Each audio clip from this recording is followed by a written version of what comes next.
everybody, my name is Ian. I work at the Fort Worth Public Library, and today we're going to be talking about time capsules. Now, Merriam-Webster defines time capsules as a container holding historical records or objects representative of the current culture that is deposited for preservation until discovery by some future age. Now that sounded pretty complicated, but the idea is actually very simple. Basically, it's a way to preserve current culture, different items, different literature, different newspapers, all sorts of different items, and preserve them so that way the future can take a look at what was going on currently.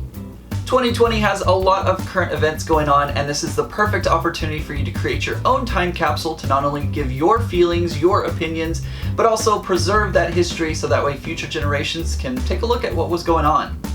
Now, you may not be familiar with the phrase time capsule. However, the first time that was used was back in 1937 when a time capsule was prepared for burial during the 1939 New York World's Fair. However, time capsules go even further back in history. The first one here in America was actually buried by Paul Revere and Samuel Adams. Now you notice I said here in America. Time capsules, in a way, kind of go back throughout history. In fact, you can consider the ancient Egyptian pyramids as a time capsule. All the items that were buried with the pharaohs kind of show you what life was like during that time, and because of that, that would be considered a time capsule. Another world example would be the terracotta army that was buried in China. Coming back a little closer to present day, in 1992 at the Nickelodeon Studios, they buried a time capsule that had items from that time period. And it's very interesting because I will be around whenever it is opened in 2042, and I'll get to take a look back at my childhood. Now that we've talked about the history of time capsules, let's talk a little bit about what you can put in a time capsule. There are plenty of free printable sheets that help prompt you on what to add. You can go on Google and find those sheets very easily. I've printed off a couple here, but prompts that you can use would be your favorite TV show, your favorite book, your favorite movie, your name, your favorite activity, all sorts of different things that will help give the person who finds your time capsule a little more information about you. Something else that you could add to your time capsule would be your written feelings about what's going on currently. A lot of times, not only is it great to find out information about what actually was going on during that time, but also how people felt during that time. There are a lot of feelings, especially here in 2020, and now is a great opportunity to write all those down and preserve them in history. Other items to add in would be little trinkets, toys, maybe some pop culture references, and of course pictures, especially of things around you. As we know, things change very rapidly and construction can change the landscape very rapidly. So take pictures and include those, because who knows what the future is going to look like. Also, don't forget to include a newspaper or printed out article from the news. That's always important and gives great information for the person that finds it in the future. So now that you've collected all of your items, let's talk about what makes a good time capsule container. It really depends on where you're going to be putting it. If you're going to be putting it outside, you'll want some sort of plastic waterproof container so that way nothing gets inside or eats away at the container itself. If you're going to be keeping it inside, there are a lot more options and you can be a little more free with them. But most of the time, it's going to be some sort of plastic container, especially because they're really easy to come by. If you're interested in building your own time capsule container, there are loads of resources. Just do a quick Google search and you'll be able to find lots of ways to build your own time capsules.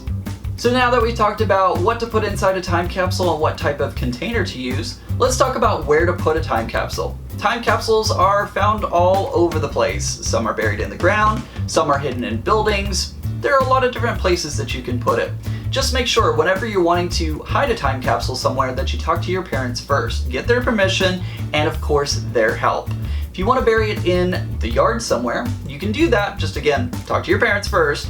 And you'll also want to make sure to put some sort of marker on top of it, so that way it's easily identifiable that there is a time capsule under this spot, so you can either find it later or somebody else who may come across it in the future will know what it is.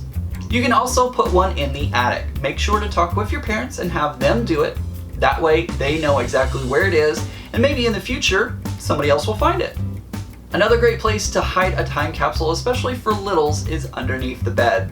Put everything into a container, wrap it up, and make sure to put a label on it so that way they know not to touch it, and that way they can come back in a year or several years and take a look at what's inside.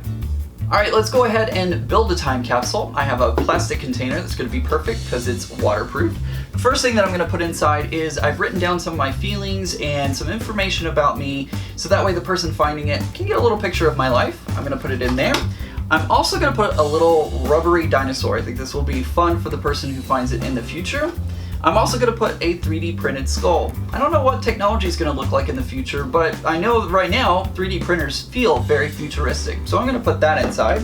And lastly, I have some fabric. I love Doctor Who, and I think this is going to be hopefully a cultural reference that they know about in the future, so I'm going to put that in there as well. I'm going to put the lid on and seal it up nice and tight so that way it doesn't get any water into it at all. And I'll be ready to bury this in the backyard. We've learned a lot about time capsules during this video. Now let's talk to an archaeologist about what they do and how they use a dig site kind of as a way to open up a time capsule. Because you guys are learning about time capsules in this video, I want to take a second to talk to you about archaeology. And maybe you've heard about archaeology, maybe you've seen it on TV or in a movie or something like that, but archaeology is the study of the past through material remains. When we say material remains, we just mean things. So archaeologists are studying humans that used to be alive, and they do this by looking at the things that they left behind. So technically something that's 50 years or older is an archaeological site, so that's very, very young. You know, your grandparents were probably around 50 years ago, so really recent. But it also includes humans that are thousands and thousands of years old. So archaeologists are just generally interested in all of humanity and what we can learn about our past and our ancestry and our shared history.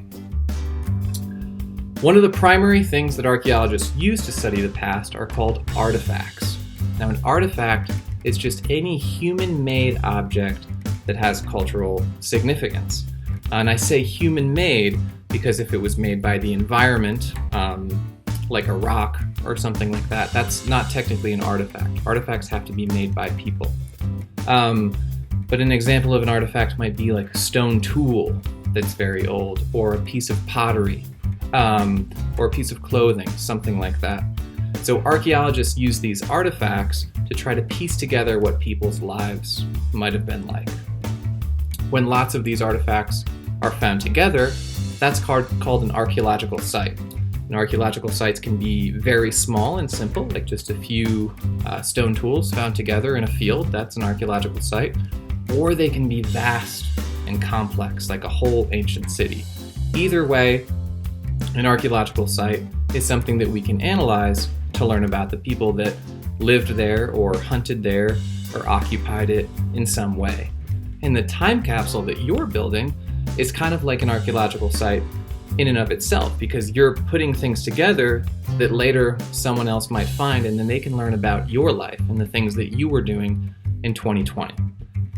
And finally, the last really important point about archaeology is that learning about the past involves interpretation, because we weren't there to witness it, so we can't really know 100% what something means. We have to use interpretation.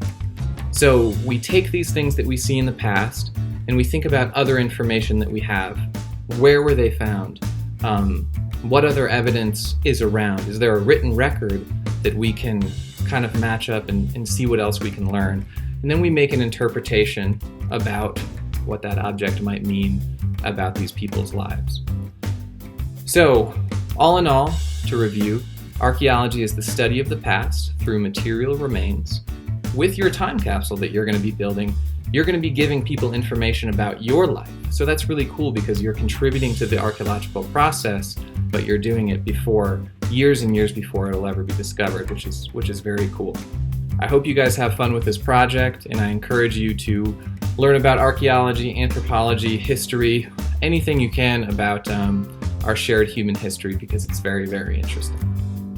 I hope you've learned a lot about time capsules during the course of this video, and we want to see what you're going to put in your time capsule, so make sure to share with us on our social media all the items you plan on putting inside. You can also kind of think of social media as a time capsule in a way. It's great to look back at old photos and old posts, but remember, those posts are going to be there forever. We also encourage you to check out our resources on our website. Make sure to check out fortworthpubliclibrary.org, where you can find all sorts of great resources along with ebooks and much more. I hope you enjoyed today's video, and I can't wait to see you in the next one. Bye!